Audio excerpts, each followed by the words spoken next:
What's up, y'all? We are back with another edition of DNVR Rams Live. Welcome to the Winners Lounge. We're going to rip that from the Nuggets, guys. It feels fitting. CSU takes down Memphis 78-70 in the opening round to advance to the round of 32. First time CSU has advanced to the round of 32 since 2013. The vibes are immaculate today, guys. I'm riding high at the moment. I tweeted, I'm emotional. I'm probably going to be really sappy throughout this broadcast, so you're going to have to rock with me and take it with a grain of salt. But as a lifelong CSU guy, somebody who has been wholeheartedly invested in CSU sports since he was about 7 years old, this run, 11 straight wins, seeing them win a Mountain West championship, advancing in the NCAA tournament, this has been as enjoyable as any experience that I can recall. It's just been so gratifying, so rewarding. I've got so much love for everybody in the CSU community, obviously, and today's for you guys, man. We've been through a lot over the years. It's not always easy to be a CSU fan in the state of Colorado. You know, we often get overshadowed. You guys know the deal. You can't tell me nothing right now. I feel full Stevie Janowski from Eastbound and Down, like, I feel 10 feet tall and strong as an ox. I mean, you really can't tell me anything right now because CSU's in the round of 32. And this team just continues to compete and fight like hell and play their ass off. And just the resilience of this bunch to be able to keep this magic going has been nothing short of remarkable. And I know anything can happen in a single elimination format. Like, it's very realistic that the party comes to an end on Sunday, but none of us thought that we would be here in the first place. And honestly, while I am trying to temper expectations, just naturally, we've got 20 plus years of waiting for the other shoe to fall. Honestly, this team is good enough to hang with anybody in the country. They were underseeded in the first place. I understand you have to keep the totality of the resume.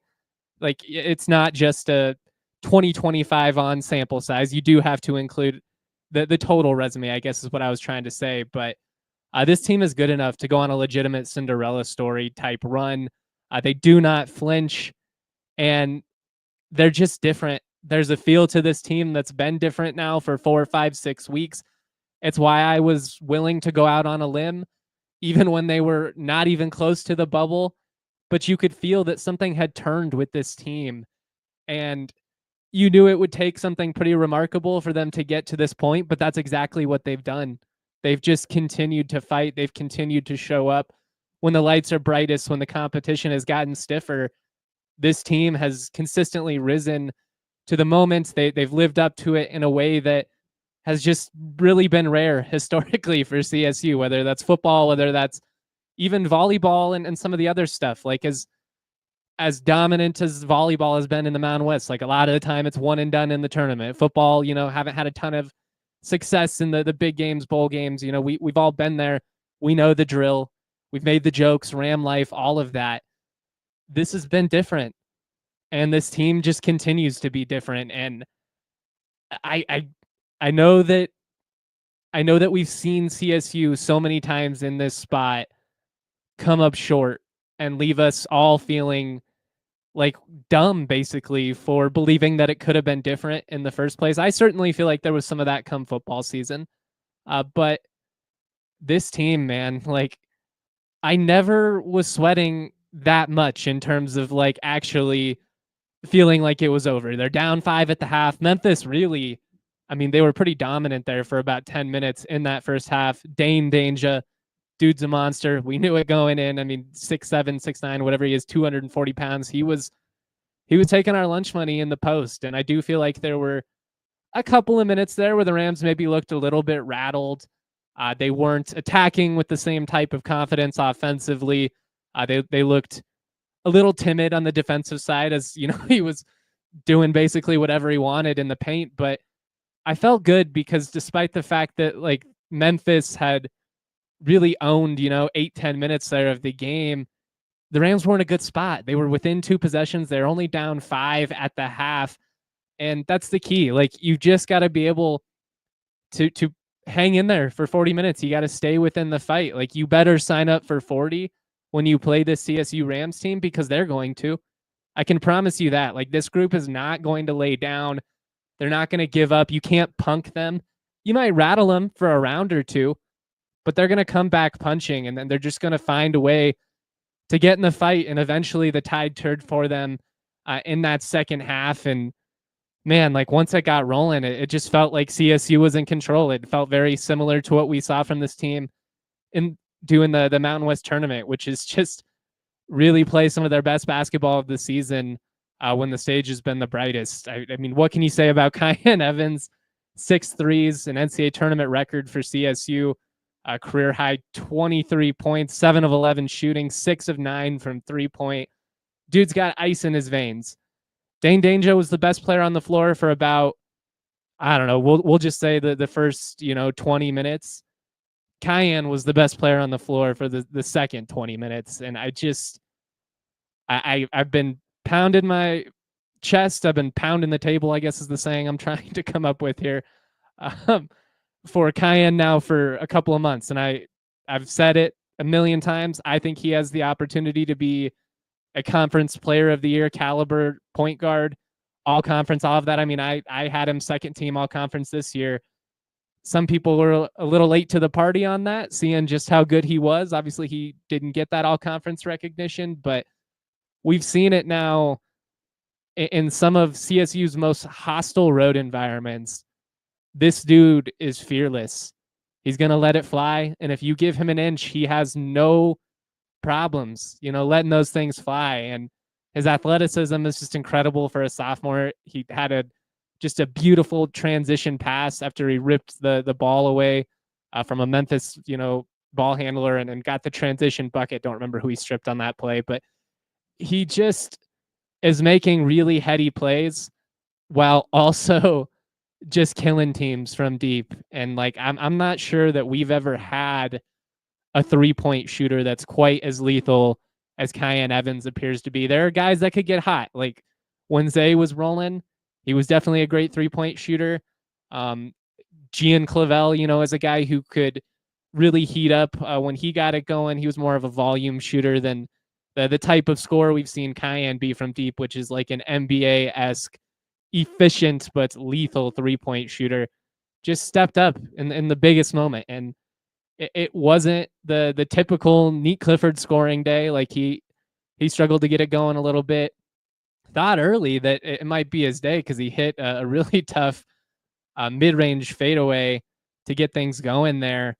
I felt like he got good looks throughout the matchup. It wasn't like Memphis completely had him out of sorts or anything like that. The shots just weren't falling. Maybe pressed a couple of threes there, but I felt like he impacted winning in a major way. I mean, he was 8 of 10 at the line. He had a team high 8 rebounds, 6 assists. 14, 8, and 6 is a pretty good game if that's an off day for you. Also had 2 steals and no turnovers, which was a big factor. We're going to get into a lot of those numbers there, but again, like I feel like it's easy to fixate on the shots that Nique missed. And if you're going to do that, you at least have to acknowledge the plays that he made for his team. And I felt like one of the big differences in this matchup was, while neither guy's headliner coming in really lived up to the bill, it was kind of a rough scoring day for both Clifford and Haggerty, who I think if you were making like a mid-major All-American list, those would be 2 of the top 5 guys. I mean, they're playing as well as anybody in the country coming in, shouldering such a massive burden of their team's scoring responsibility. And neither of them really got it going. But the difference between Nique Clifford and Haggerty was that instead of, consistently pressing things, trying to play hero ball, jacking up a bunch of shots like Haggerty did in that second half, Nique just continued to let the game come to him. He played within the flow. He got to the free throw line. He made some really savvy passes to open shooters instead of trying to do too much. Like, his growth and his maturity, it's been huge. And like, you have to have the wherewithal to defer occasionally. And when the shot's not falling, all right, I got to do something else. I got to put the ball on the floor. I got to get to the free throw line. I've got to facilitate for others. And I just felt like he did a tremendous job doing that. You got to credit some of those other guys around him for stepping up and knocking down shots. Kyan was obviously red hot from deep. He did a lot of that damage from beyond the arc, but Jaylen Lake hit the dagger, and he had a couple of big ones early as well. I felt like he quietly had a really nice game in this one. We're going to talk about all of that here in just a second, but just kind of wrapping up this opening segment here and the general instant reaction to all of this. What a transcendent moment as a CSU fan. Like, we've been through so much over the years to be able to get this moment. For me, like, it's up there with the greatest sporting experiences of my lifetime. I go back to like Rocktober and that incredible journey with the Rockies in 2007. The Nuggets winning an NBA championship meant a lot to me, mostly because for a lot of my life, I didn't think that would even be possible. You know, that was just such a overwhelming experience. Super Bowl 50 meant a lot after, you know, coming up short. And, you know, the first two Super Bowls they won in the 90s, I was too young to fully appreciate. So like Super Bowl 50 meant a whole lot to me, but this run, it means as much as any of those. Like, legitimately winning a championship at the professional level, any football season I can recall. It's just amazing. Shout out to everybody in the Toyota chat, by the way, that's rocking with us. It's really active. I love to see it.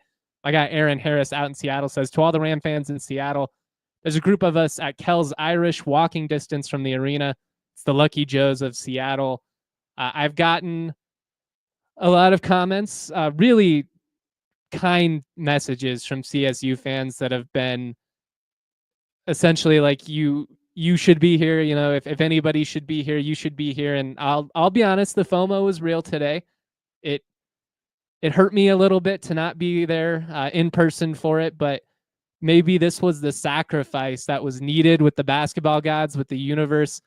If that's the case, if that's what needed to happen for this team to keep this magic up, was me making a sacrifice, I can live with that, especially if they end up going to the Sweet 16 for the first time in my lifetime, trying to do so for the first time since 1968, I believe. They actually beat CU in the Sweet 16 in the late 60s to advance to the Elite Eight, where they eventually lost to Drake.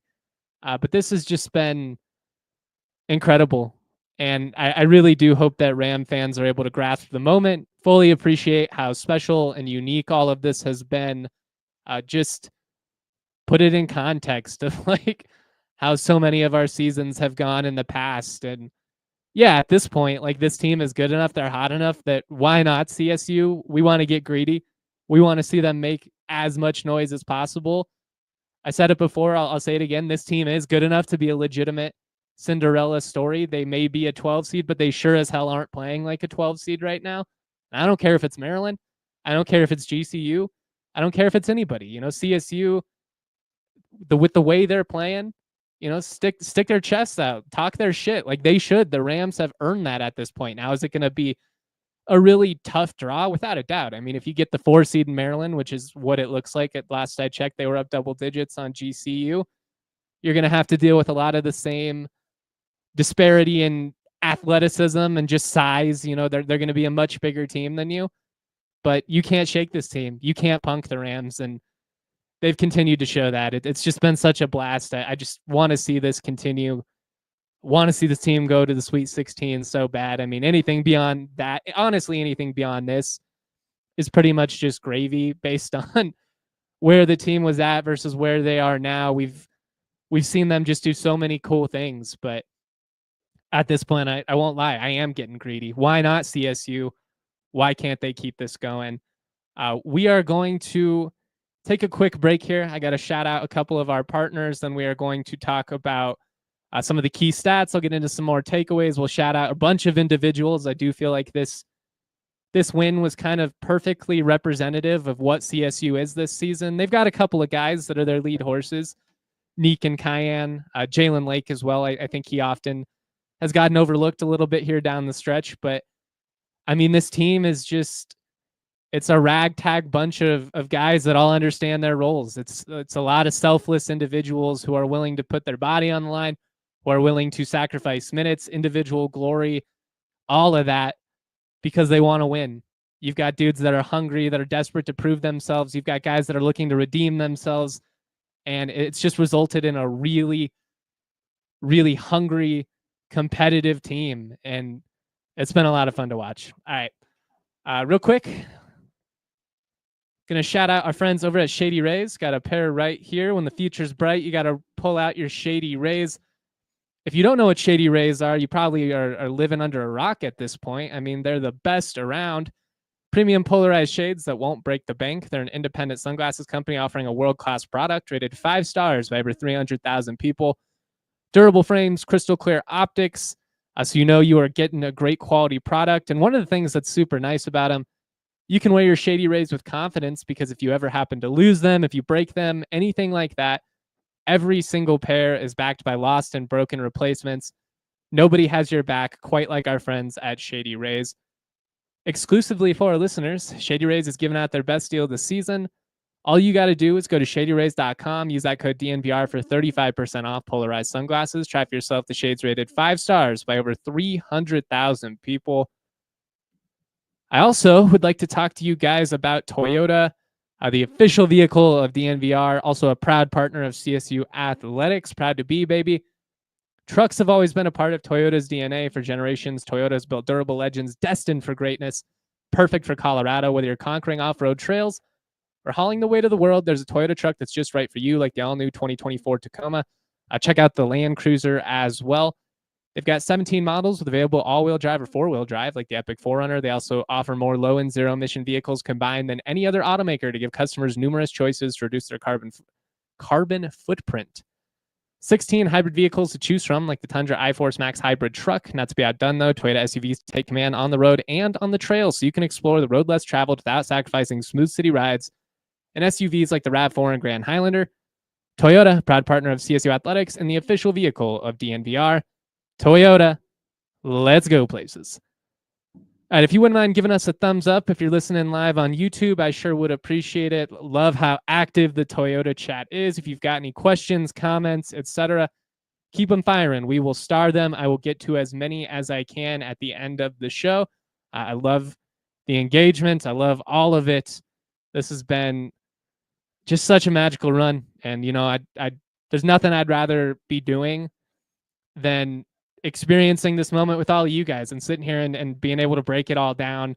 You guys could go anywhere for your sports content. It's incredibly humbling that you choose to come to me. And I just want you guys to know that's something that I will never take for granted.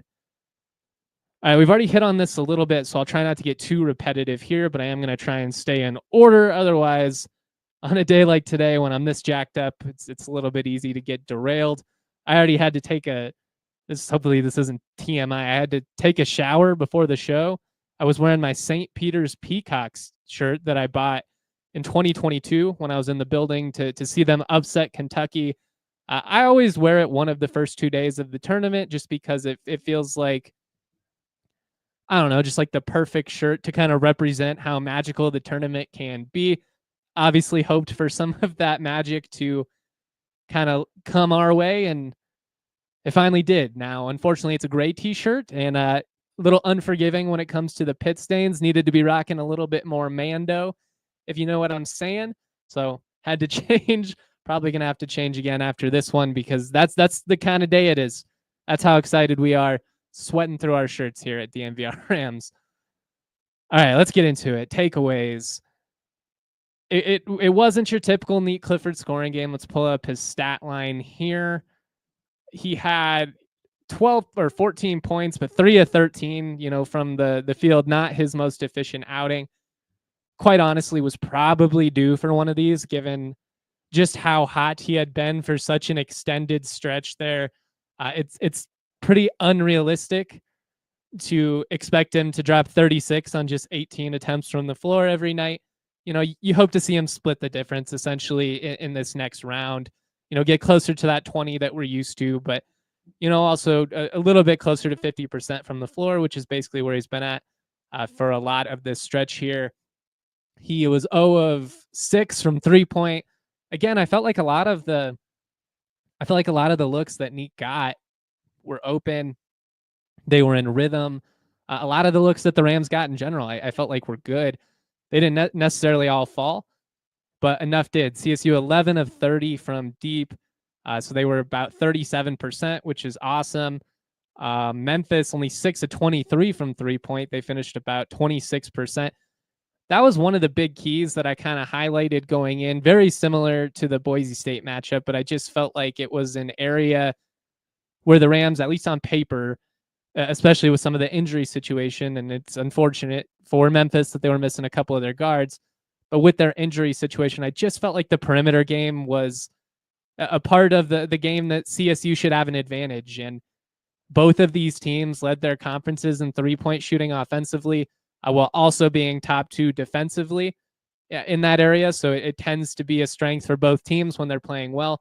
I felt like whoever was able to, get their 3-point shooting in rhythm, a lot of that was due to Kyan, but, you aren't going to apologize for it. I just felt like owning the perimeter was a big, big swing in favor of CSU, particularly in that second half. Every time it felt like Memphis wanted to try and punch back and get back into it, it felt like Kyan or Jay Lake or Croc, who had a really big second half as well, was able to come up and just hit that, three that's really exasperating the other way. And it kind of took all of the wind out of their sails repeatedly. I did love the offensive execution against a really intense Memphis defensive effort. I feel like you got to credit the way that both of these teams defended throughout this one. Memphis going a lot of full court pressure, which is something they do often, but the Rams didn't let it rattle them. It's hard to do for 40 minutes, and I do feel like Memphis kind of, ran out of gas there as the game went on, especially Danger. They were talking about it on the broadcast, which I'll just say I think the broadcast would have enjoyed a Memphis win. I think that Jalen Rose in particular, Penny Hardaway, he said it himself. That's a guy he idolized playing. I think they had some bias that kind of came through there. I'm not hating. I don't care. But I did feel like that was the case.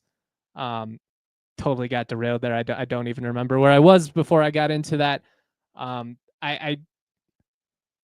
I felt like the offensive execution, though, despite the pressure that Memphis was giving them, was pretty solid. Like the shot making was impressive. They hit some big shots when they needed to. Memphis really made them work, but not getting punked, not getting in a situation where you just settle consistently and you start jacking up 43s. Like if you play into their pace, they'll take the game and run with it if you allow them to. And there were stretches in that first half where the Rams got a little bit rattled offensively, went 4 or 5 minutes without making a field goal. And then, Memphis, they're just playing bully ball in the paint, feeding danger at will. And you're like, oh God, this could get a little bit rough. But then in the second half, you come out, you immediately prioritize a post touch for Bemba. You immediately get some open threes in rhythm where Memphis is playing hard. They're defending, but you do what you need to do to get a good look, multiple ball reversals, a lot of off ball movement, the cutting, like it's just a lot of little things that CSU does on both sides of the ball that allows them to be successful. And it's winning basketball. Like it really is.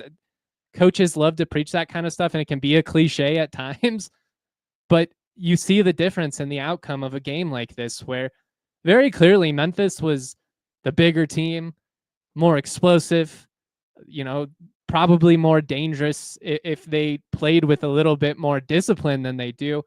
But CSU does the little things. They force turnovers. They get out and they make the most of their transition looks. They knock down their open shots, and they share the ball. I mean, you've just got to love the mentality that CSU is playing with on both sides of the ball right now.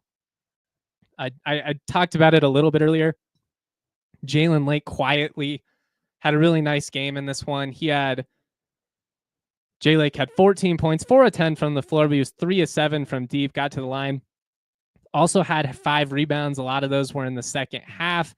And I feel like he was really big defensively. I mean, if you hold a guy like Haggerty, who's one of the best scorers we've ever seen at the collegiate level, a guy that can like single-handedly kill you. I mean, he had 42 in the AAC tournament. To hold somebody like that to 18 points on 7 of 23 from the floor, it's a team effort. And Kyan had some stretches on him. You saw Morton on him as well as Danger. I know that Morton kind of looked like a deer in headlights at times when he got the ball. He didn't drive with the same level of confidence that we saw him drive with in the Mountain West tournament. And I think that getting swatted by Danger pretty early on in the game kind of shook him a little bit in that area. But what he brings to the table defensively and as a rebounder and just a steady presence in these tight matchups, somebody that's already been to 4 NCAA tournaments, that's, you know, been on a team that's made a run to the national championship. I just think that it's invaluable. Now, they've got to figure some of that out. There are times where he's got to either put that jump shot up or do what he started to do eventually, which is create like a dribble handoff, you know, just create something. You can't drive into the lane with no intention whatsoever of trying to score. You everything you do out there has got to be with intent. But again, like if you're going to focus on those little things, you better focus on the things he does well too. And his impact defensively and CSU's effort defensively in general in this game to hold PJ Haggerty he had 18 points, but it took him 23 shots to get it. You can live with that every single time. Jacked up a bunch of dumb threes, 1 of 8. And he only got to the line for a total of 4 free throws, which was just such a huge swing. They weren't able to cut into CSU's lead. Like once the Rams kind of took control of the game there in the second half, I did wonder, with Danger seemingly running on E at that point, if you would basically just see Haggerty put his head down, try and get a head full of steam and get to the rim or, you know, get fouled. He's a guy that can score 40 without, you know, making threes. So like he's just so dangerous in and around the bucket there. His touch off the glass is incredible. His ability to make those little floaters, runners. I mean, he's kind of like a throwback NBA player. Reminds me of what you would have saw in the early 2000s more than what we're used to these days. But like he's a guy that 3-4 drives in a row can just get to the line because he's too explosive. He's too quick. And I just really have got to shout out the defensive intensity that the Rams played with and their attention to detail and just the activity that they had in this game. It was huge, man. Like he's a guy that can kill you if you let him. And they just did a good job of staying in front of him, making him work for everything. He's going to get a few here and there. Sure. You know, he can get his 18 points, but it's going to take you 23 shots in order to get it. And I cannot say enough good things about what these guards have done defensively over this 11-game winning streak. And honestly, like even the guys in the paint, you're sitting there getting kind of bullied in the first half. Let's pull up the first half stats here. Memphis had 20 points in the paint. They were plus 12 there in the first half. In the second half, they only had 12, CSU 14. So CSU was plus 2 in the paint in the second half. I mean, that's indicative of a shift in mindset. And I just felt like, again, maybe the Rams got rattled there for a small stretch in the first half, but they really regained their composure. And in that second half, you saw a concerted effort to not only attack the paint and not just settle for outside jumpers, but to rebound, you know, as a unit. I think they referred to it as gang rebounding at one point, which is a good way to put it. It wasn't one of those 15, 16 board nights for Nique Clifford, but you just get a little bit of contribution from everyone across the board. You know, you saw the guards do a better job of coming in from the perimeter and giving those big guys a little bit of help. It's tough when you've got Danger coming over the back of you, especially when he's getting a fairly favorable whistle. Like he's a beast. Don't get me wrong. He got his in this game and he deserves it. He's an incredible talent. Also, don't understand how he didn't have any fouls did he even get a foul in this game? Nope. Went the whole game without a foul for a guy that was very physical and initiated a lot of contact. That was a little bit suspect, but he's a handful, and he's a guy that can single-handedly, you know, take over a game by himself if you give him the opportunity to.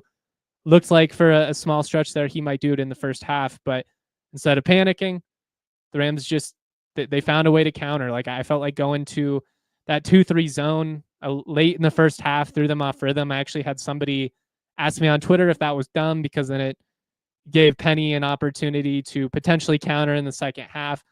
First of all, I don't know if Penny is the kind of coach that does that, I'll just say that it feels like they stay pretty true to who they are. I don't know how much they're changing things from half to half. I do feel like there's a little bit more of an adjustment process happening, on CSU sideline. And I felt like Niko Medved outcoached Penny Hardaway in this game. I felt like he did just enough from throwing in a 2-3 zone here and there. And then all of a sudden you might go to like a little bit of 1-3-1. And then, they threw the 2-3 again, but now we're in man. Like they did a good job of getting Memphis to think a little bit and not attack with a full head of steam, which when they're playing at their best, that's what they're doing. They're free. They're getting transition opportunities. They're creating a bunch of second chance opportunities and then fast break points and stuff like that. And the Rams just did a really good job, particularly in the second half, of dictating the tempo of this game, dictating the style and just making it more of a half-court game, which is what you would have wanted to do, what you would have wanted to do if you are CSU. So really just impressive execution. And again, I've got to credit the coaching staff, their ability to figure out on the fly what is and isn't working and find a way to get something out of their guys has just been really impressive. I feel like this team in the second half is as dangerous as any CSU team that I can recall. I saw somebody mention that in the Toyota chat. They are very much so a second half team. All right, we're going to take one more quick break. We got to shout out a couple of other partners and we'll keep the fun rolling. Again, keep those comments coming in the Toyota chat. We will get to as many of them as we can throughout the show. And if I don't get to them right away, Alyssa on the back end will star them and we'll come back around. Real quick, let's shout out our good friends over at Breckenridge Brewery. That was my bad, Alyssa. Breckenridge Brewery has been with us since the beginning. They are the official craft beer of DNVR. Breck Brew is also trying to hook up some hockey fans. If you're a CSU and an Avs guy like I am, the vibes are about as high as you could hope for. The Avs feel like a cup team. The Rams feel as dangerous as they've ever been. And Breckenridge Brewery, they want to hook you up. Make sure you don't miss out on any of the action. Enter the Breck Brew Ice Deck giveaway for a pair of tickets on the glass for the March 29th matchup against the St. Louis Blues. Not only do you get 2 VIP tickets, but you get complimentary food and drinks. This is living it big time, guys. These seats are epic. They're right there, like in the corner, and you've got a great view of the goal. Like it's an awesome experience. Check out Breck Brew's new West Coast style IPA, Ridge Runner. This double dry hop brew is inspired by the untamed beauty of Colorado's trails. It creates bright notes of citrus and pine.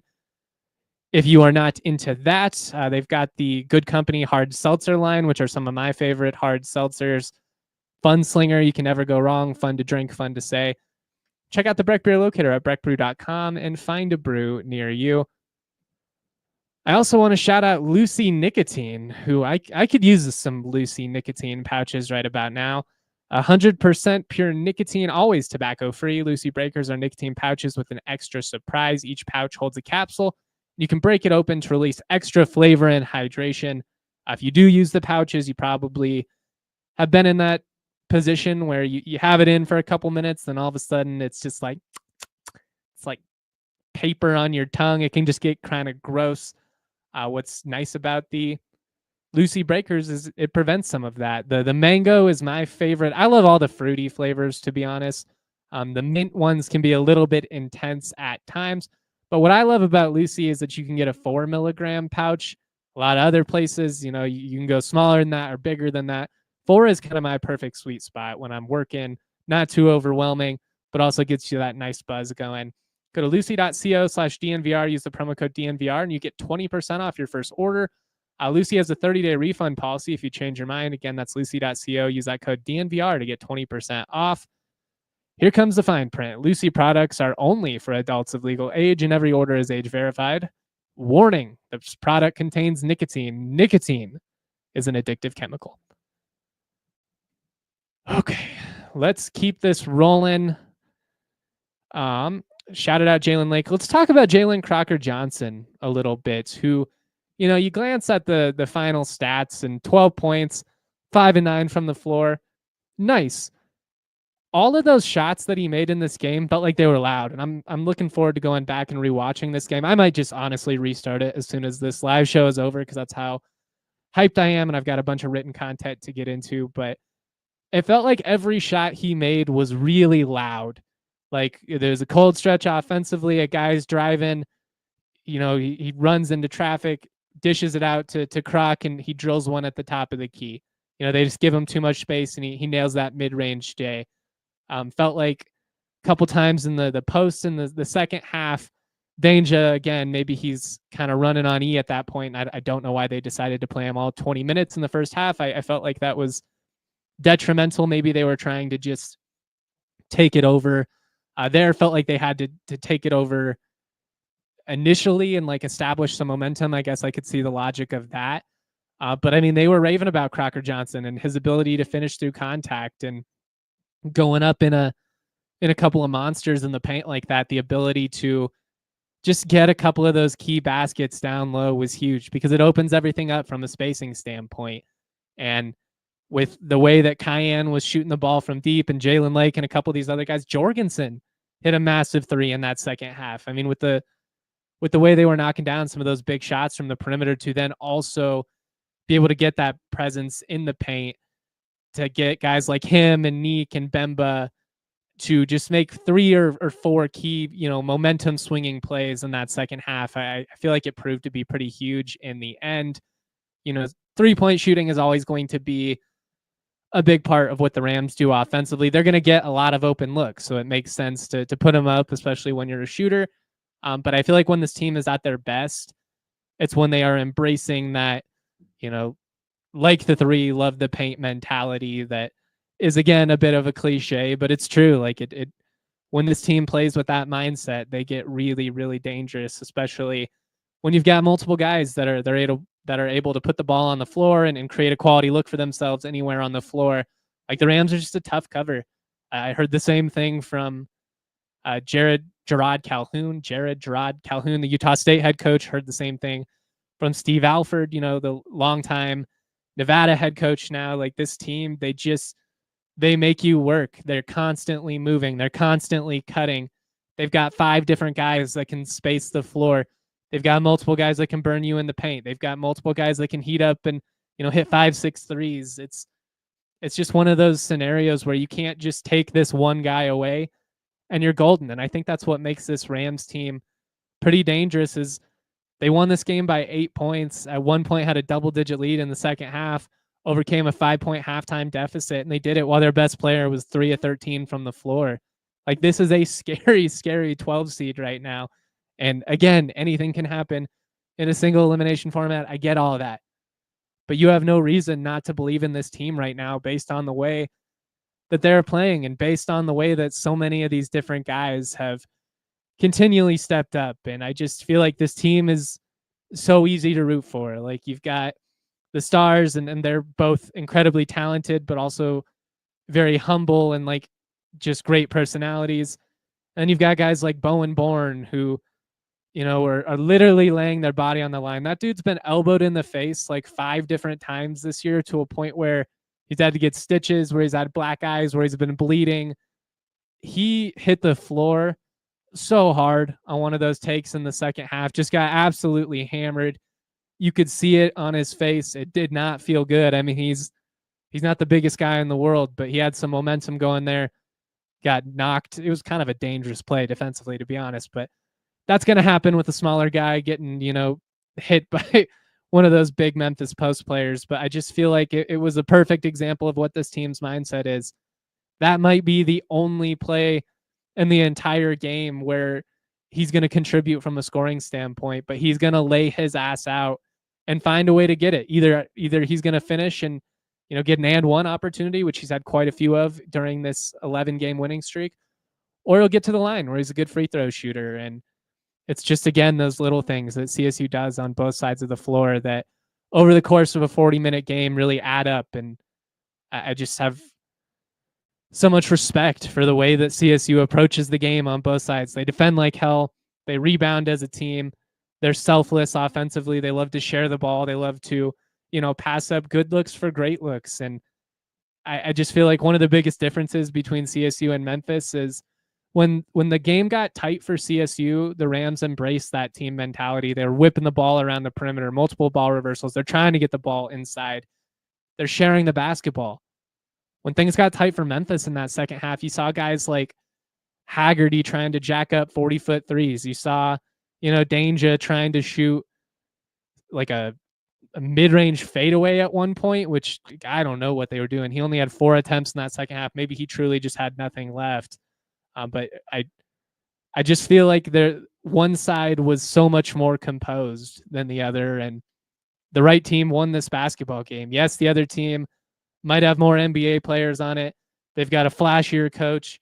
They've got all this NIL money from FedEx. They were you see any of the NBA players filling out their brackets or anything like that, they're all taking Memphis because they've got that brand recognition. They're a fun program. They've got swag. Like, they're admittedly a very cool program. And on a little side tangent here, they've got to be involved in the Pac-12, right? Like, I would love for this to be a matchup you see twice a year, whether Niko is here in the future or not. Like, I just feel like you put Memphis in that future Pac-12 with what CSU is as a basketball program now, 3 NCAA tournament bids in 5 years, with San Diego State, with Boise State and Utah State and Gonzaga. Like, it would just be such an incredible hoops league.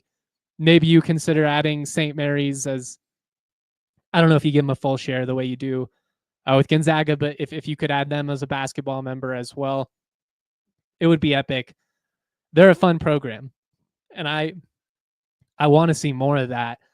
The Rams are a better basketball team, though. They're better coached. They play more as a unit. Like, they're kind of an old school college basketball team. Like, this is the type of mid-major we would see go on runs when I fell in love with college basketball, 15, 20 years ago. This team of veterans. Yeah, maybe they don't have a 6'9" guy that's 240. Maybe they don't have a dude that's going to throw a 360 reverse dunk or something like that.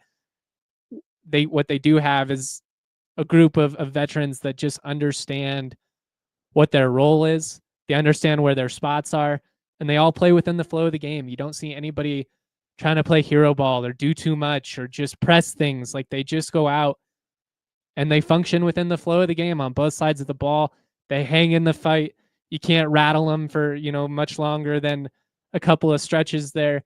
And they always find a way to respond. And at this point, I just keep coming back to, why not CSU? Why couldn't this team be this year's Cinderella that goes to the Final Four, pulls a Butler and does something incredible like that? They are playing as well as anybody in the country, and not just as well as New Mexico or Memphis, like a great mid-major teams. They're playing as well as anybody in the country. Anybody. It's just been incredible to see.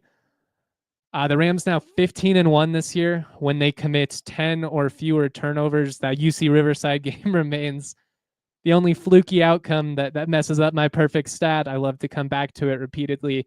Even when they're sub 12 turnovers per game, the Rams tend to be highly competitive. They win a lot of games, but we knew that was going to be a factor against a team that creates a ton of turnovers. Memphis, they create about 14 per game. They want to get out and run on you. They want those fast break opportunities. They want those chances where they can pick your pocket and get an uncontested dunk the other way. Like, when they're able to do that, that's when they're at their best. They want to play kind of like how San Diego State played in that second half in their win over CSU and Viejas, which now feels like an eternity ago. But like, they want to hound you.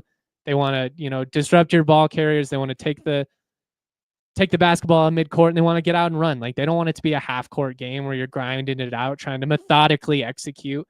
And CSU did a really good job of just valuing their offensive possessions. Yeah, there were a couple of times where Memphis, maybe they deflected the ball, set you back. There was that play with Croc at the half-court line where really heady on his part to jump behind the line and catch the ball instead of, catching the ball and then coming over, because then it would have been an over and back. They just did a good job of, like, taking those punches, taking the pressure that Memphis was applying, and just continuing to work. Like, they stayed moving, they stayed cutting, they shared the ball from side to side, and eventually they got a good look. And a lot of those looks fell for them I just really love the offensive execution and the way that they valued their possessions in this one. 15-1 when they have 10 or fewer turnovers will certainly be something to keep an eye on in that matchup with Maryland against another team that, is big and athletic and, again, probably wants to get out in transition very similarly. 14 assists on 24 made field goals. That, speaks to the offensive mentality. Compare that the other way. Memphis, just 8 assists on 25 made field goals. There's a lot of guys, dribbling all the air out of the basketball, trying to make a play one-on-one. They have some really good scorers, and they have some guys that were awesome in this game. Danger had 22 points, 8 of 13 from the floor.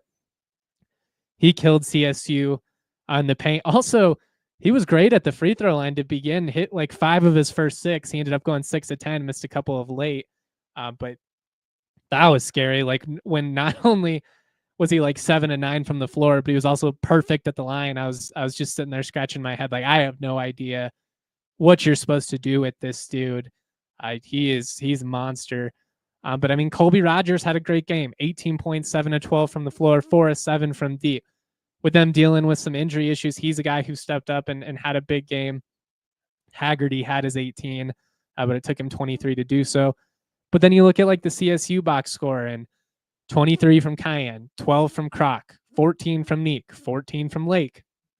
You got 8 out of Bemba, 4 from Bourne, 3 from Jorgensen. Like, he just, when every individual had their key moment, it felt like they were able to step up and get it done. Like, Bowen Bourne defended his tail off in that second half. He's not the biggest guy, but he's got the right mindset. He's fearless too when he goes crashing into the paint like that. Jorgensen, he only played 8 minutes, but he got a key offensive rebound, hit a massive 3 where they didn't respect him. He cashed it right in their face, very similarly to the 3 that he hit in Laramie, I believe it was, late in that Wyoming win. He is another young guy who maybe has seen his role decrease a little bit as the season has gone on, and I think some of that just has to do with what Japa is bringing to the table from a physicality standpoint. They're very different stylistically. Japa is not Dane Danger, don't get me wrong, but he's more cut along that cloth of like, we're going to bang in the paint. I'm going to play with my back to the rim. I'm going to try and draw contact. I'm going to be a rim protector. Jorgensen, a little bit more of like a Patrick Cartier type, where he's skilled offensively. He can put the ball on the floor a little bit. He can stretch the floor. He can shoot. He's a great passer. And that's what makes him really appealing in this CSU system, is you've got to be pretty versatile offensively to be a 4 or a 5 in this Niko Medved, offense. Oftentimes they're 4 out, 5 out. It's so much movement. You've got to be able to pass the ball. You got to be able to shoot the ball as well. And that's kind of why they haven't really landed the Dane Danger types over the years, along with needing a lot more cash. I just saw so many posts throughout the game. I'm like, God, it sure would be nice to have a Dane Danger type. And like, it would. Yeah, obviously you'd love to have a true, Hulk out there just bullying people, looking seemingly unstoppable. He would not fit within the flow of what CSU does offensively, though. It would really slow you down. Defensively, you'd love what he brings to the table. I think, yeah, it'd be great to have a true rim protector. But I guess when I see comments like that, my first thought is, well, 1, you better open up the checkbook, and 2, it's a lot like in a football game where you see, a 5-star quarterback that, runs a 4.4 and's got a cannon for an arm. Like, yeah, I wish we had one of those too. No shit. Like, everybody wishes they had one of those. It's easier said than done. And frankly, if you had a guy that fit that athletic profile, but then was also offensively skilled enough to do everything that you need to do in this Niko Medved offense, he's going to be a 5-star recruit, a one and done, playing for one of those blue bloods, and probably going in the lottery.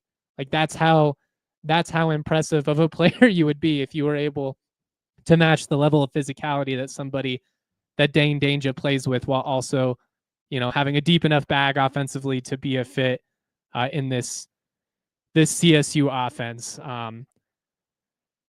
I feel like we've shouted out all of the individuals. I'm going to get to some of your questions and comments here in just a second.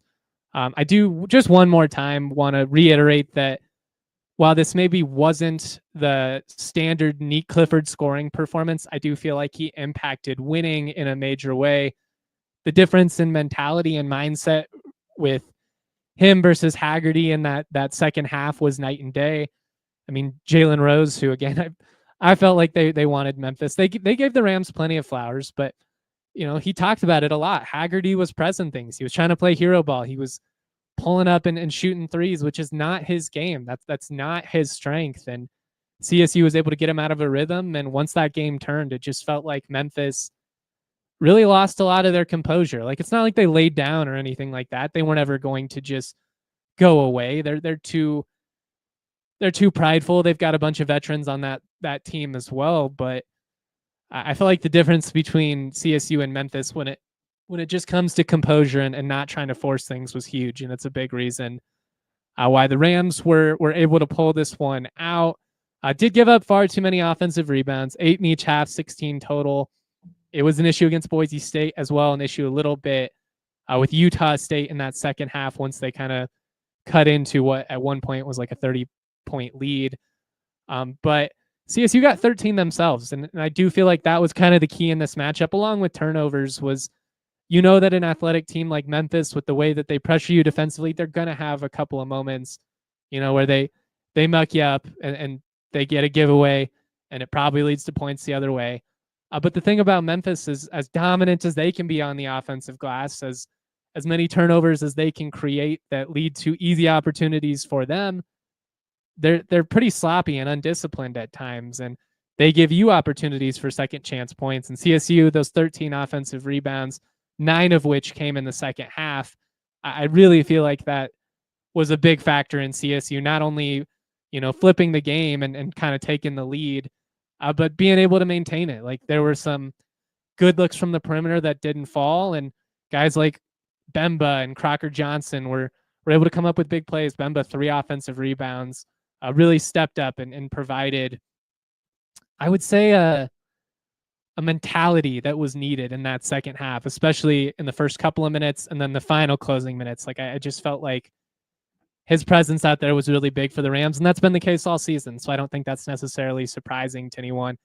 CSU is a much better team when Rashawn Bemba is able to play 20-plus minutes and got in a little bit of foul trouble. But I feel like as a whole, CSU did a really good job of matching the intensity that Memphis was trying to bring to the table while still playing with great discipline. I mean, they only had 13 fouls as a team, 7 in the second half. So like once they took the lead, they defended at a great rate, and they did so, without giving Memphis an opportunity to get back into the game at the free throw line. Memphis finished 14 of 20 at the free throw line, CSU 19 of 25, 76%. Solid. Would like them to be closer to 80, in a tighter game. That could have came back and haunted you a little bit, but the Rams just did what needed to be done in this one. They executed when the game was on the line. They brought a level of toughness that is necessary to survive in advance. By the way, I posted the graphic on Twitter, survive in advance with a check mark. Similar thing that I posted in the Mountain West tournament. Got a lot of flack for it. It's a very common saying. I don't know. I didn't think I was in the wrong for posting that one. The Rams, they were great. I didn't mean it as a slight or anything like that. It means you survived a single elimination format. You advanced to fight another day. That's all I meant by that. But again, like the attitude and the mentality to not get punked by Memphis was just so key in this. CSU +3 on the glass in the second half, +2 in defensive rebounds, +2 in the paint. The Rams had 3 steals in that second half, and ultimately they led for a little over 23 minutes in this matchup. Just really took care of business and did what they needed to do in this one. Looks like we're getting spammed in the Toyota chat, unfortunately, by some type of bots, but I appreciate everybody that's rocking with us. I'm going to get to your questions and comments here, and then we are going to get on out. I think I talked about this at the beginning, but honestly, I don't remember. Advanced to the round of 32 for the first time since 2013. This is the second straight year with an NCAA tournament win for CSU. They're looking to go to Sweet 16 for the first time since 69 when they beat CU 64-56. One of the things that's at least somewhat encouraging, the last couple of times they have been in this position in the round of 32, they've drawn a top 10 team nationally. 2013, they obviously drew the top seed in Louisville, who went on to win the national championship. I know it got stripped or whatever, but we saw them win. They were clearly the best team in the country that year, especially in the era we're in now where everybody's getting paid. It feels a little bit silly to look back and be like, Louisville didn't win the 2013 title. Yes, they did. And they smoked CSU in that matchup. In the 80s, the Rams lost to a really good Syracuse team. So, like, while you're going up against a really great team in Maryland, it's going to be a tough matchup. Why not CSU? Like, why wouldn't you feel some confidence going into this game? Anything can happen in a single elimination format. We know it. Said it a million times. But I just feel like this team has peaked at the right time. And the way that they are winning is very sustainable. And if they can count on multiple guys not named Nique Clifford to step up and have the type of games that, Kyan Evans had today, very clearly the player of the game, 23 points, program record, 6 made threes in the win. This is a dangerous, dangerous team. Let's get to the questions and comments, and then I'm gonna roll out of here. I'm losing my voice. I was yelling a lot in the chat. I'm not gonna lie, or while I was watching the game. Colin says, not to be a downer, but is Kyan playing himself out of returning to CSU next year? It's a fair question in the portal era. I would say that the amount of DMs that he's going to get, probably already has a few, is going to increase significantly. That's where you just hope that the relationships that you have established come into play. I know him and Ali Farouk-Manesh are incredibly tight, so you hope that that's a relationship you can lean on. And also, I think if you're CSU, you kind of sell what we've seen from Isaiah Stevens and David Roddy and now Nique Clifford. And that's that if you stick around, you can be a pro by playing at CSU. And you're a guy that we will trust early to play, like played as a true freshman. You're a guy that's going to get to grow, as you go. But when you're ready, we'll hand you the keys and let you run with it. And I think at this point, he's proven that he will be ready to be that guy. And hopefully it is, at CSU next year. Honestly, like I'm just gonna let this whole process play out. Like in the portal era, that's definitely one of the potential pitfalls of success, is it makes you a lot more attractive to bigger programs with more cash who are going to tamper and potentially take your guys away. But what are you going to do? I'd rather win. I'd rather be in this spot and have these big time performances and have that be a possibility than to be like, well, it's great we went 500 because at least nobody wants our guys. So that's kind of how I view it. A lot like coaches being poached. While it sucks, while it'll be a bummer if Medved goes to Minnesota or elsewhere, I mean, at this point, I'd imagine some of these bigger programs might consider looking his way. At least that means you're winning, right? Like it's been so long since CSU football has been in that position. I think I'd be stoked to be in a spot where coaches are getting poached, because at least that means we're successful again. And that's kind of how I'm viewing it, if that makes sense. By the way, here with a couple minutes left in the show, if we go on to overtime, you can continue watching after the hour passes at thednvr.com if you're watching at home on TV. Got a question from Quinn here. Does Jorgensen get more minutes at the 4? He looked good today. He made the most of his minutes. I mean, I think it'll be kind of a 50-50 mix between him and Joppa at this point. Basically matchup dependent. Also foul trouble, is going to play a big factor there. But I think what's really encouraging about the freshman is that he's shown the moment isn't too big for him. There's some moments where he gets out-muscled. He's definitely going to have to hit the weight room hard in the offseason. I felt bad for him. There's a point where Danger just ripped the ball out of his hands, and it looked like, playing basketball with your little cousins. But Danger does that to everybody, and he is incredibly skilled. I think his future is very bright. Reminds me of a lengthier, maybe a little bit more athletic JJ Avila. For those that are, longtime CSU fans, a little bit of a throwback for you. Noah says, how are we feeling about Maryland, assuming they move?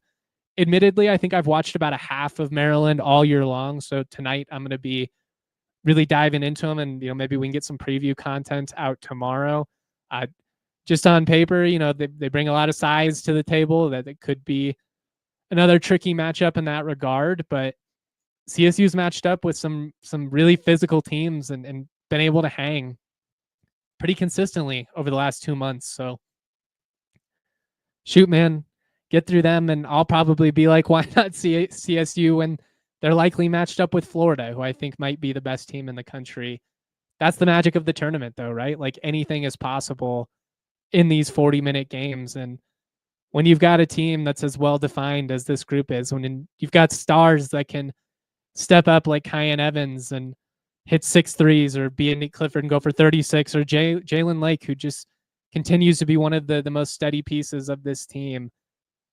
This group is capable of beating anyone at this point. Like I genuinely feel that. Yes, I'm swept up in the emotion. Yes, I'm feeling myself a little bit. Yes, I'm drinking the green Kool-Aid. But if you can't drink the Kool-Aid when your team's the hottest in the country and they've won 11 straight and are in the round of 32 for the first time in a decade, like when can you? This is our moment. I said at the beginning, I feel incredible right now. You can't tell me nothing. I'm just proud, man. I'm proud of this program. I'm happy for our fans. And I'm ecstatic for these players who are as good of a group of dudes as I've been lucky to cover throughout my career. And this entire process has just been so overwhelming. And like, I will remember this until the day that I die. Got the confetti in the background from the championship. I already got my NCAA tournament pin from this year. This team is special. They aren't playing like a 12 seed. Why not CSU, baby? Why not CSU? All right. Parker, before we get out of here, says, who is in your Final Four? Better have us in there. I did not take CSU to the Final Four in my brackets for money, just being honest. I did take them to the Sweet 16, though. So, you know, I felt like this was a team that was capable of making some noise. Honestly, I don't even remember who I had. I had Michigan State, Texas Tech, Duke, and Gonzaga. So that Gonzaga-Houston game is going to either make or break my bracket, basically. Honestly, I could care less about my bracket at the moment. I just want this magic to keep going. I hope I'm wrong and CSU, you know, goes to the Final Four. Like, nothing would make me happier. But I'm going to get out of here because I feel like we've pretty much covered our bases at this point. Shout out to everybody that's been rocking with us, supporting the content, the engagement online, everybody that's been in the Toyota chat. Your support has been overwhelming. If they somehow get out of this weekend, I will sell my spleen if I have to find a way to be there for a Sweet 16. But much love, y'all. Always proud to be. Go Rams. Peace. We all silly like the mayor.